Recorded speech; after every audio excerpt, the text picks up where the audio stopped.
nkaba naravukiye mu muryango udakijijwe, umuryango wakoreshaga ibintu by'ibigirwamana, barabandwaga bagaterekera,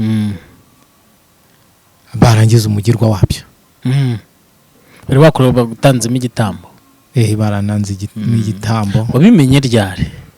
Wabimenye byaramfataga mbere, byaramfataga mbere ya muri iyo myaka, byaramfataga bikanyesa. Ariko none icyo gihe byaransazaga, byigeze ku rwego rwo kumpindura umusasi, nkasara nkirukanga. Agiye bajyaga ku ishuri, rese wajyaga ku ishuri icyo gihe? Nize nabi, najya kwiga ubwenge nkabubura, nagera ku kiwaho nkahuma. Mu rugo bamaze kunsha, bambwira ko ntakiri umwana wabo, nzagende ndebe iyo njye ubwo nabonye ababyeyi.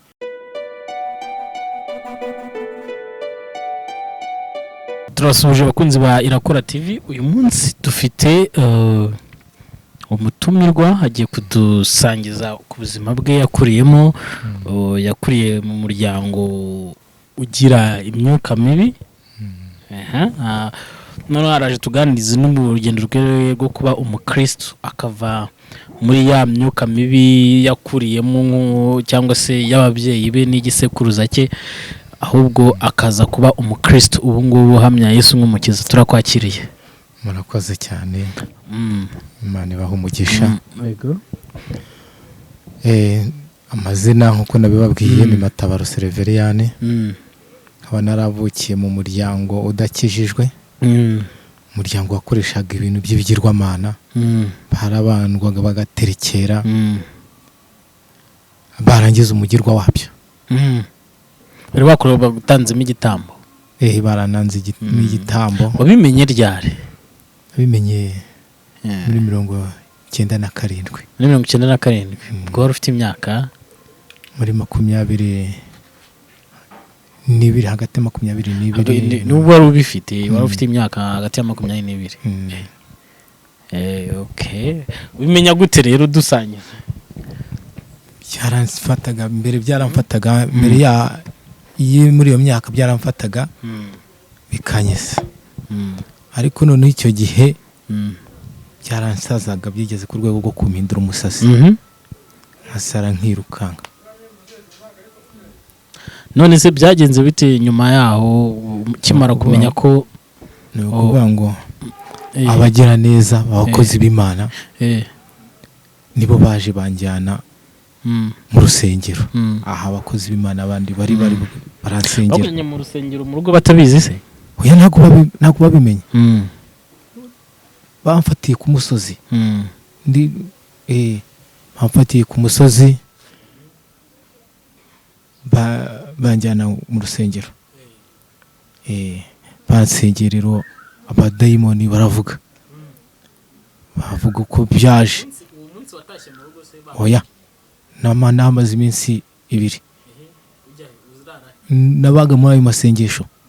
Ntago wasengera umusazi, wamusengera umunsi umwe agakira, ntago byabaho. Amaze iminsi 2. Ku munsi wa gatatu nibwo natashye mu rugo, mpageze nyine kuko amabanga yaho yari yamenyekanye, turashwana, baranca, barambwira ati turaguciye kuko wagiye mu muryango utari wacu, wagiye hari ahantu ntago ariho, kuko amaraso ibyo bari barimo n'ibyo nari ninjiyemo ntago byari kimwe. Ubwo bahise banca, ari nkiri umusore, baranyirukana mu muryango, ndange ndatorongera ndajya kwishakishiriza akazi. Twatangiye twinjira mu kiganiro, ahubwo ntabwo turamenye undi. Yego. Tora ni muntu ki? No kuvuga ngo Matabaro navukiye ku Gikongoro, mvuka mu karere ka Nyamagabe, cyahoze ari Gikongoro. Ahandi kera bavugaga ngo ni wabo w'abatewe. Aho ngaho niho twavukiye, ariko ubu ngubu ntago ariho nkiri. Ubu narimutse mba mu Bugesera. mu myaka 22 nibwo wamenye ko nibwo namenye ko mfite ibyo ngibyo, kuko namenye ko nari n'iwacu bantanze. ariko ubu ufite imyaka 37. usumba wari ufite imyaka 20 n'ingahe 10. Yego. none se tugiye wari ufite umugore? Oya, ndi umusore, ndagasore. Nkiragasore. agiye bajyaga ku ishuri, rese wajyaga ku ishuri cyo wariga? Nize nabi. Najya kwiga ubwenge nkabubura. Nagera ku kiwaho nkahuma. Cyarantwaye ubwenge. Nize nabi. nese byagendaga bite rero ku ishuri? Ku ishuri nuko ngo naragendaga rimwe nkagira ubwenge, ubundi nagerayo bikampuma amaso, nabona mwarimu yanditse ku kibaho nkabona ni iminyorogoto. Nagiye niga nabi muri make, nize nabi. icyo gihe se bamaze bakimara gusengera abanyamasengesho usubiye ku ishuri birakunda?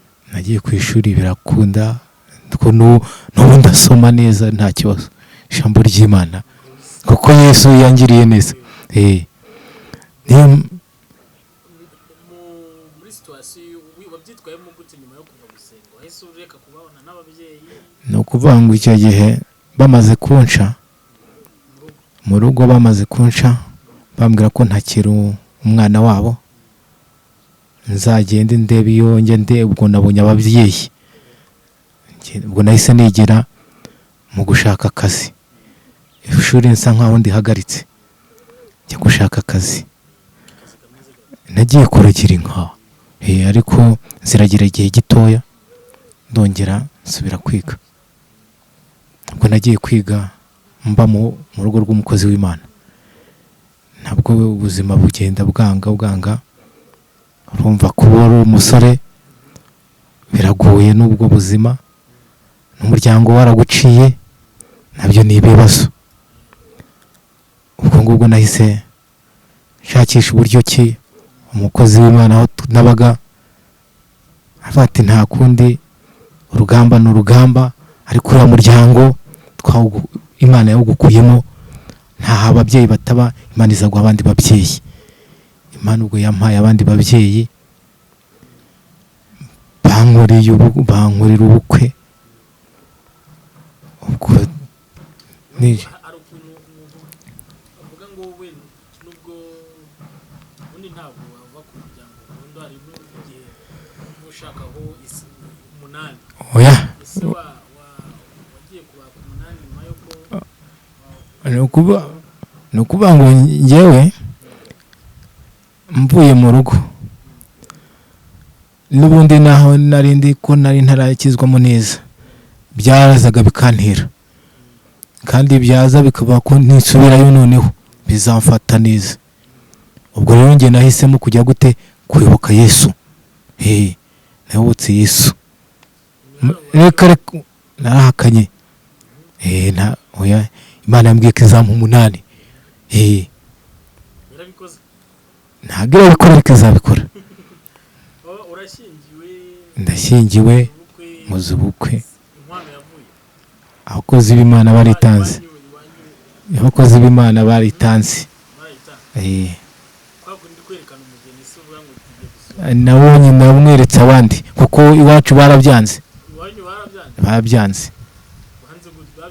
Wango nabwiye umusaza maze yego, namubwira ngo nabonye umugeni. Arambaza ngo ese umugeni wabo barasenga cyangwa ntibasenga?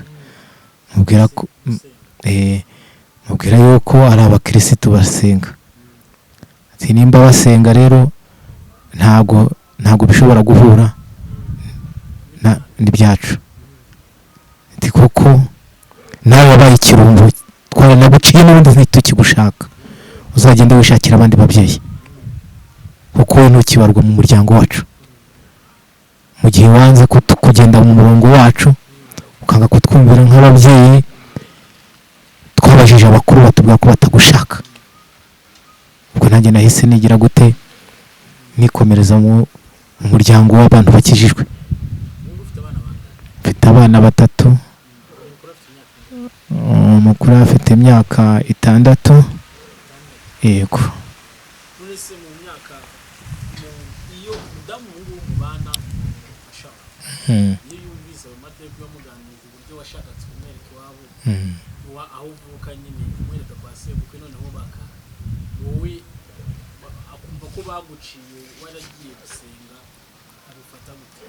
Ni ukuvuga ngo ko n'ubundi tubana n'ubundi byarazaga no mu rugo bikaza. Ni ukuvuga ngo njye njya kumurambagiza narabimubwiye. Urumva urukundo kandi umuntu w'umukristo ntago agendera muri ibyo ngibyo. Yari umukristo we. Ni ukuvuga ngo n'ubwenge nubwo nkurambagije iwacu hari ibigirwamana ariko sinkorana nabyo. Urabona nakuriye hariya kwa dadi, urahabona niho nibera, ni naho ubukwe buzaba. Ababyeyi banze ko kuza kutuzira mu kirori kuko nanze kugira gute gufata ibigirwamana byabo, bari barangiza umugirwa wabyo. Ubwo rero hagati cyambere nuko tuzumvikana kandi ibyo Imana ishaka n'umutima, ntago wakora kubakira kwa data bukwe. Ubwo rero urugendo twarabukomezanyije, itorero naryo riradufasha mu bushobozi bwacu bukeya, riradufasha. Hari abandi twakundanye ariko bakumva ko ari hahandi hari za Nyabingi. Reka ntabwo tuzajya muri Nyabingi. Muhamagara abakristo ariko n'utari umukristo buriya bintu ni bibi. Ibintu bimwe amaraso wiho bigasaza umuntu. None bakumva ko n'amasazi. Atereka ntidushaka umusazi. Uwo turambagizanyije bamubwira amakuru. Nyamara uriya ntiyatangiye gutoragura amashashi. Atereka bitazamufata. Iyo byagufataga ndavuga imyuka mibi yagufataga byagusabaga iki? No kubaho numvaga amajwi ambwira, numvaga amajwi avuga nk'abantu, ariko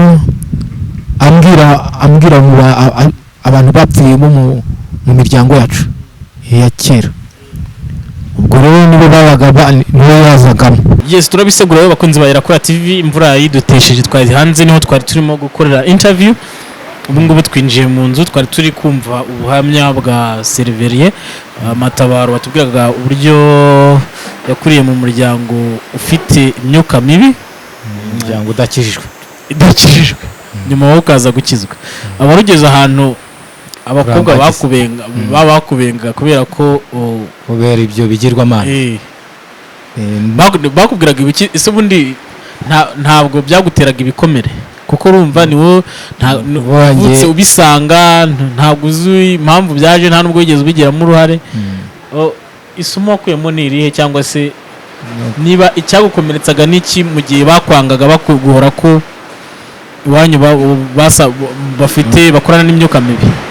Ni ukuvuga ngo njyewe narambagizaga bakanyanga, numvaga mfite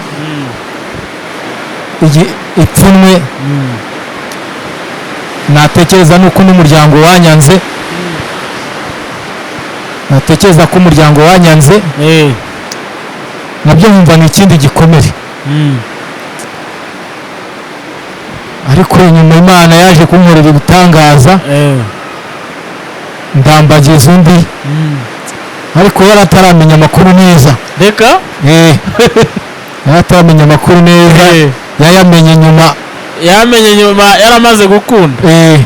Gusa urumva utaramuhohoteye. Urumva nanjye ntabwo ari njyewe nawe. Bivuga ngo akimara kubimenya ntabwo yumvise yakwanga. Yarababaye ariko bigeze ariyakira. Kuko nanjye namubwiye ko icyambere bari baranciye. Kandi nawe abibona kuva mu rugo ukajya kurererwa ahandi hantu ku musozi. ni ibindi bibazo nanone. ubwo ngubwo arabati nta kundi, ariko icyo utazambwira ni uko uzabyubakira.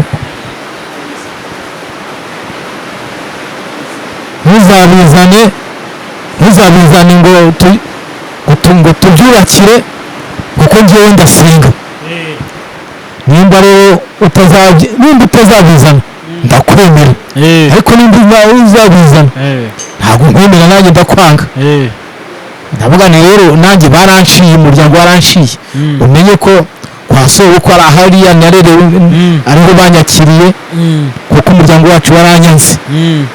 na data ambwira ko nta kintu ashobora kumarira. ubwo mbaho nk'imfubyi, mfite ababyeyi. yewe nta n'ikintu cyaho banama. umukobwa aranyemera. arakwemera? aranyemera. ariko ugereranyije wabona, iyo urebye niba waramubwiye gutyo ukamusobanura ko ubayeho nk'imfubyi kandi ufite ababyeyi, bivuze ngo nta n'amafaranga cyangwa se imitungo wari ufite. ntawe. ugereranyije yagukundiye iki? ni Imana.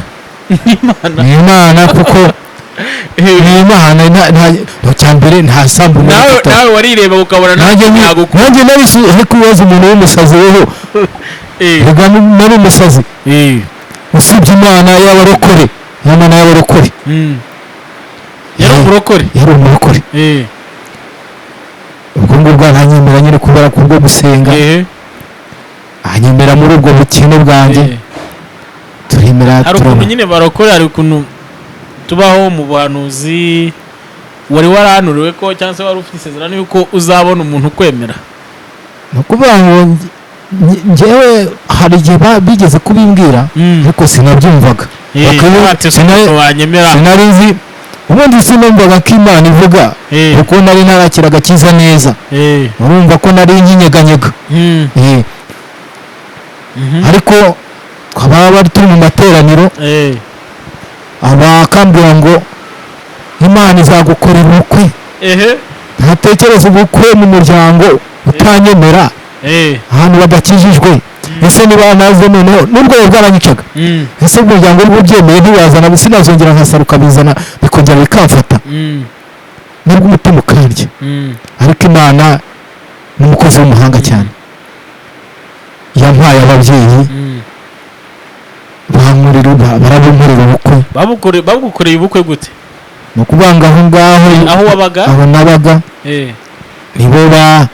nibo bamfashije muri ubwo bukwe. baritanga, inkwano barazitanga. ariko inzu turakodesha, ntabwo twubatse. bankodeshereza inzu mu itorero, rankodeshereza. nuko muri ikirori gutyo.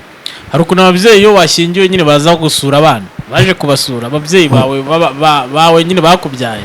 ni ukuvuga ngo ntabwo baje, kuko bambwiye ngo kuva nayitandukanyije nabo nkajya mu bantu basenga, kandi bo badasenga.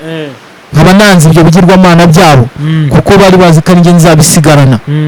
ubwo ngo nanjye baranshiye. ntawahageze. ntawigeze ahagera. ni ukuvuga ngo twari ni ukwikoca, twarikoshe neza. ubukwe bwakozwe n'abarokore. uyu munsi umufasha muri kumwe wakwemeye mu gihe abandi bari barakwanze, n'iki wamubwira, n'iki wamushimira? ni ukuvuga ngo ikintu namushimira ni ukuvuga ngo yaranyemeye. tugomba gushimira abantu tukiriho. ni ukuvuga ngo yemera kubana nanjye muri iyo mibabaro.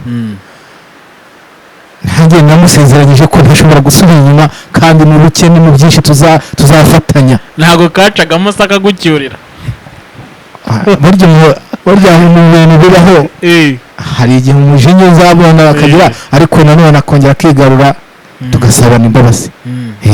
kuko ngo ntazibanye zidakomanya amahembe. none se mu rugendo rwa gikristo, umugore wawe ari we wagufashije ugakomeramo nyine, mwakundanye utarimo neza? ni ukuvuga ngo tumaze kubana, wagufashije nyine kwinjiramo neza mu buzima bwo kuba umukristo. ungejeje ku ngingo nashakaga. tumaze kubana, tubyara umwana wa mbere. ibidayimoni byaraje biranyisa nanone. ngaho rero binyesheje noneho nanjye ninjira mu Mana neza noneho kuko we yarasengaga arambwira ati nudasenga n'umwana wacu azaba bazamufata ubwo ninjiramo neza noneho ndasenga neza njyamo neza nanjye ndasenga mbwira Imana nubwo nahise nanahiga umuhigo mbwira Imana nimva Imana kuba nyijije nanjye nzavuga hose kuri Imana igira neza kandi mbwira abantu kuri Imana ibohora kuri Imana ikiza abantu ikora abantu ikuzimu ukabashyira ibuntu ubwo twakomeje urugendo nyine nanjye nahise ninjira mu gakiza neza ndasenga Imana ingirira neza naye ninjira mu banyamasengesho ndasenga. Mu bana barindwi ba papa wawe yego nibye ku bagore babiri bambwiye ese hari bamwe n'ubundi b'abakristo barimo cyangwa n'ubundi nabo baracyagendera muri ya myuka mibi? Umwe umukuru w'umugore undi mugore w'umuhungu we mukuru ni umupasiteri nawe yego hariko abandi bo baracyabirimo abandi barabapagana. Umuntu wamenye Imana muri bo ni wumvushike ngewe no kubasengera no kubasengera Imana ikabakura ku mazi ikabakura muri ibyo bigirwamana. Hari isezerano cyangwa se cyizere ufite ry'uko bazabivamo? Nuko bango ngewe uko niyumva kuko nzi ko Imana ishobora byose nizera ko izabikora izabakurayo kubwo gusenga. Kuri sogokuru wawe Matabaro sogokuruza Matabaro hari iyo umaze kumenya ko wari waratanzwemo igitambo kugira ngo uzasigarane ya myuka mibi ariko ubu ngubu ukaba uri umukristo ubifata gute biguhize imbaraga? Nukuba ngo nge iyo mbitekereje Imana icyubahiro kuko yankuye ahantu hakomeye yankuye ibaze ariko n'ubitekereza kuba wari umusazi utoragura amashashi warangiza ubu tukaba turi kuvugana n'umuntu wari umusazi ariko murabona ko ntabwo ndi umusazi Imana yaranyijije Yesu yagize neza. Nanjye rero umuhigo mfite nagiriye Imana nuko ngomba kujya nsabira abandi abakiri aho ngaho iyo nyuma kandi nkarima n'icyizere abatanzweho ibitambo ko Imana ishobora kubakora mu bitambo ikabakora mu bigirwamana ikabazana mu muryango wa Yesu. Uyu munsi abakobwa bakwanze kubera ko bari bitwaje background cyangwa se uko iwanyu mwari mumeze, muravugana cyangwa se muracyasengana? harimo ababivuyemo hari n'abakibirimo ariko kuko ubu nabo barashatse ariko turavugana ariko bakaba bati ariko barumva Imana yarakukuye ahantu hakomeye kuko barahazi yagukuye ahantu hakomeye baranapfuye benshi barabimbwira. Uyu munsi hari umusore cyangwa inkumi cyangwa se n'abantu bubatse bavukiye muri iyo miryango ifite ikorana n'imyuka mibi cyangwa se n'ubu ngubu bakaba bakorana nayo, hari n'abari kwijyamo wenda uyu munsi, ni iyihe message wabagenera? Ikintu nababwira cyo nababwira ko biriya bigirwamana n'ibyo kunywa amaraso gusa kandi ni ukwica abantu n'ababyeyi bari gutanga abana babo b'ibitambo. Inama nabagira nuko bava muri biriya bigirwamana bakayoboka Yesu gute bakamenya ijambo ry'Imana. Urabona wowe muri 97 ngira ngo nibwo we wagiye bakujyanye gusenga, barafashe bakujyana gusenga. Rero nyine tanga umurongo wenda uburyo byakorwamo kugira ngo umuntu uri kujya muri iyo myuka mibi iri kuraguza, ariko wibuke ko turaje tugaruka ko hari n'ababijyamo kugira ngo n'amahoro babone n'ubutunzi n'amahoro mu rugo. Yego bati wenda umugabo wanjye arankubita icyiza nzajya mu bapfumu ndebe ko bamfasha nk'umukristo. No ufite experience yuko wabaye mu muryango ukoresha imyuka mibi.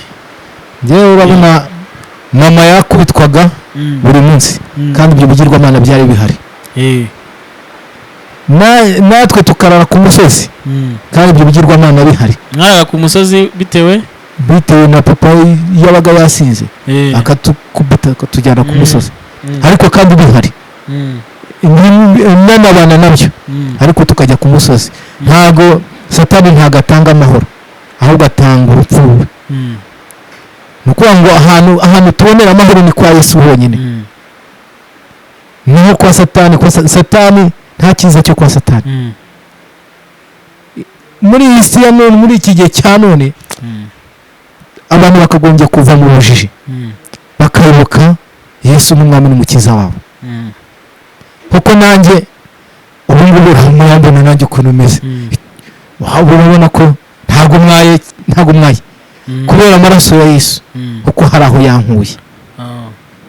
Muba mwibarutse abana batatu we na madamu, ese undi papa wawe na mama wawe ntabwo bakwatsemo umwe basi ngo cyangwa se ngajya basura cyangwa nyine ariko nawe urasetse ubu koko watekereza ko wabaye umusazi ukajya kubyara umwana ukamuhereza aho aba umusazi ukajya gusura kwa nyirakuru? ubwo se umuntu yaba yarakwanze akakira ibyawe ntabwo byashoboka. n'abana bawe barabanze umuntu abona yakubwiye ngo nta cyawe nzakenera araguciye hanze kugutahira ubukwe, uwo mwana yamwakira? Umwana wawe afite imyaka 6 so ntabwo yakubwira ngo njyana kwa papa ahantu uvuka. No kuvuga ngo umwana ajya ahantu ujya. None se nk'umuntu w'umukristo uba wizeye ko n'ubundi umwana wawe ntacyo yaba kuko utajyana abana bawe kwa igihe nikigera igihe nikigera nabo turacyabohoza bariyo. Turi kugera ku musozo. Yego. Ni hari ingo zibanye nyine zijya mu bapfumu kuraguza ibintu nk'ibyo. No kuvuga ngo abo ngabo ubutumwa bukomeye wabaha no kuvuga ngo abo ngabo no kubasengera Imana, kuko Imana niyo ibakurayo. Nta zindi mbaraga umuntu yamaze guhabirayo ntabwo wavuga ngo uramukurayo, kereka Imana yonyine no kumusengera Imana ikamukurayo, kuko aba afite ibintu yamaze kwimika muri we. Uyu munsi uri umukristo urasenga? Ndasenga.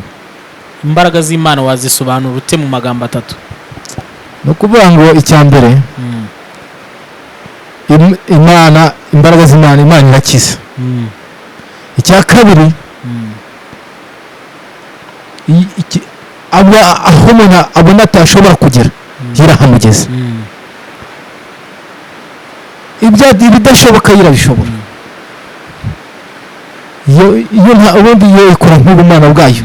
Niki cyaguhaga imbaraga zo kwizera ko iyo myuka mibi iwanyu bakuraze izakuvamo cyangwa se itazagera ikurikirana urubyaro rwawe? Ni ukuvuga ngo nkimara kwakira agakiza neza, Yesu nk'umwami n'umukiza w'ubugingo bwanjye, mwitandukanyije na karande zose nitandukanye nazo. Maze kwitandukanya na karande, noneho bya myuka mibi yose isubiyeyo, kuko niyo bahamagaye ntabwo bambona, kuko hari undi muryango nagiyemo. Za karande naraziciye, ya rezo yamuzaga n'abadayimoni yaracitse, kuko namaze kwakira amaraso ya Yesu. Tugaruke inyuma gato, ubu urashingiwe, mukoze ubukwe, ababyeyi wawe ntabwo babuzijemo? Narabatumiye baranga. Urabatumiye baranze? Hamwe ngo ariko baratwereye. Oya, barambwiye ngo ese uwo mu bukobwa ugiye gushaka iwabo barasenga? Ndabwira ngo barasenga, kubera ko bari bazi ko bazazana bya bindi byabo bya bigirwamana nyine za nyabingi zabo, bakazizana zikaza mu rugo. Bumvisha asenga, nanjye noneho naramusenga, bati ntibishoboka. Barahita baparika, bati ntabwo tuzabuza muri uwo mugeni ntitumushaka, ahubwo reka tuzagushakira ubundi nimba ushaka umugeni. Ariko banshaka kunshakira utakijijwe. Ubwo nanjye narabyanze, numviye umwuka w'Imana. Nese 8 wo mu rugo? 8 w'ubutaka? Ubutaka reka ubutaka ntabwo baranciye bamwe nta kintu ushobora kubaza ahangaha weho mukiri wacu uko wanze kwakira ibyacu wanze kubana kugenda mu kirenge cyacu wanze kutwumvira byatumye nabo muvukana se bakwanga nabo barakwanze harimo abankunda harimo n'abagenda bigura intege kuko hari abumvira ababyeyi kandi n'ikindi ntabwo aricyo kibarimo undimo ntabwo ari we barimo ni ukuvuga ngo hari abankunda n'abatankunda ariko kubera iyo myuka mibi ntabwo banyanga ku bundi niyo myuka mibi barimo ariko turi kubasengera Imana bazahinduka nabo bakizwe bahindura abandi yego turasoje niki washimira Imana niki washinganisha ku Mana ubu ngubu ni ukuvuga ngo ikintu nshimira Imana ni uko yankuye muri uwo muryango ikankura ikankiza ibisazi ikantandukanya na karande ubu nkaba ndi umugabo ushima Imana kandi yampaye n'umugore dukundana mu rubyaro dukwiranye ijambo rikomeye umugore mukwiranye wemeye kwihanganira imibabaro yanjye Imana ni umukozi w'umuhanga njye ndayishima cyane kandi nyishima uko bwije n'uko bukeye none icyo washinganisha ku Mana ni ukuvuga ngo icyo nshingana ubona ari iki ufite cy'agaciro ubu ngubu ni ukuvuga ikintu ufite cy'agaciro ni uko nanjye yampaye nanjye kujya mbohora abandi yampaye kubohora abandi nkimara nanjye yongeze ku muntu ubabaye umeze nk'uko nari meze mpamagara Imana nayo ikamukiza turasoje watubwiriye nimero yawe kuri screen kugira abari kureba Mirakora TV ukatubwira nimero yawe kugira ngo igihe kimwe bakeneye ko nawe wabafasha mu masengesho abagira inama inzira none waciyemo n'ibindi utavugana kuri kamera kugira ngo bazaguhamagare ubagire inama cyangwa se ubafashe gusenga ni ukuvuga ngo nimero yanjye ni 078 2 85 72 ntabwo twasoza none udasengeye abantu bari mu ntambara nk'izo waciyemo baba ari imiryango yavukiye ari abantu bavukiye mu miryango ikoresha imyuka mibi hari n'abari kwijyamo ubu ngubu kugira ngo basenge kugira ngo Imana ibereke urumuri rwa nyarwo nyine rwo kugira ngo bareke cyangwa se bave mu buyobe bwa Satani tugaha umwanya udusengere buretse gato wambabaraho gato kugira ngo noneho nyine hari abantu bashaka bumva ko nyine amahoro ashaka kubohoka bumva ko amahoro nta handi ari mu kuraguza cyangwa se mu bundi ariko ukaba waramenye Imana ko atariho amahoro ari kumukuraguza ahubwo hari Yesu ari utanga amahoro y'ukuri kandi akaguhereza n'umufasha navuga ngo mukwiranye yego haleluya yego ubu rero tugiye reka njye nsezera abantu kuko numva nta wavuga nyuma y'isengesho nsezera abantu mwakoze gukurikirana ikiganiro kuri Irakora TV twari kumwe na Silverier yatubwiye ko yavukiye mu muryango ukoresha imyuka mibi igihe kinini cyane ko bari baramutanzemo igitambo kugira ngo nawe azakorane n'imyuka mibi ubwo azaraguze azaba umupfumu ibintu nk'ibyo ariko uyu munsi arabahamya Yesu nk'umukiza nutsa gukora subscribe like share na comment kugira ngo tujye tubana umunsi ku munsi none ka duhereze umwanya umukozi w'Imana adusengere yego murakoze ariko sinasenga ntakubwiye ko ijambo ryo muri we nanjye rijya rimfasha yego no kuvuga ngo Zaburi ya 35 sinzi nimba waharebuka hasoma sinzi uzahasoma ariko ijye mfasha nayo ariko uzahareba uzahasoma avuga haravuga ngo Uwiteka burana n'abamburanya rwanya n'abandwanya abo ni b'abadayimoni ingabo nini uhagurukire ku ntabara kandi ushingure icumu ryawe mu ntagara, icumu mu ntagara, wimire abangenza. Cyatse nanerekera aho ngaho kuko ibyangenzaga yarabyimiriye. Nabo ngabo nabo tugomba kubisengera Imana, abo badayimoni ikabakurayo bakamenya ko Yesu abohora. Tujye gusenga Imana. Mwami Imana yacu, turagushimye kubwo ikiganiro tugiranye n'abakozi bawe. Uwiteka Nyiringabo Imana, ndaguhamagaye. Data Nyiringabo, waturinze, twatangiye tuganira ibiganiro byiza, tugeze ku musozo. Reka ibi biganiro bizagira abo bikiza kandi bizabohore benshi nkuko nanjye wambohoye. Nsengeye Uwiteka Nyiringabo ari abakozi bawe, reka Data ujye ubambika imbaraga n'ubudahangarwa kuko babashije kutwakira. Izina ryawe rihabwe icyubahiro. Bambika imbaraga zawe rero, ubarwanire kandi ubaneshereze. Uwiteka Nyiringabo, ubashyire mu mababa yawe. Dusenze twizeye kubikora mu izina rya Yesu. Amen.